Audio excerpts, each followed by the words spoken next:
Let's get into today's episode, which I have is super important because I know that as a cyclist, and this is kind of the time, August is kind of the month where everybody's like, okay, what am I going to do for the fall? How am I going to get set up? What kind of training program am I going to do? Am I going to go on Swift? Am I going to go with a coach? Whatever. So I have 7 tips of what to look for in a winter program. Now, I know there's people who cycle year round, and for us in the northern hemisphere of Canada, especially the eastern, where we do have to go indoors and train inside, it's kind of a good thing because it forces us to have an off season, which is really important.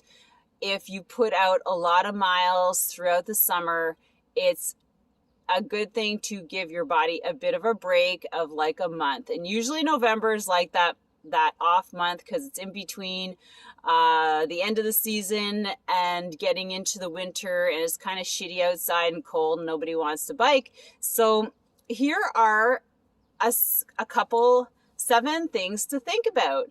And I am just going to plug in because I've been doing a winter cycling program. It's now online for the last 16 years, and what it does, and I'm just going to boost myself because the thing is that what happens with a cyclist is you have to think about this.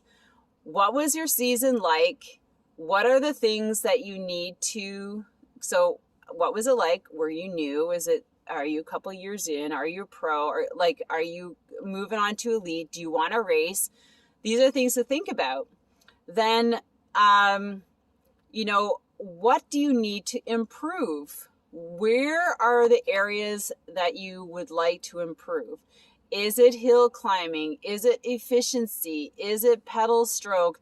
Is it your skills? So these things, and then you're like, okay, how am I going to get them, right? Am I just going to hammer it out on Swift and hope to God that, all these things fall in place?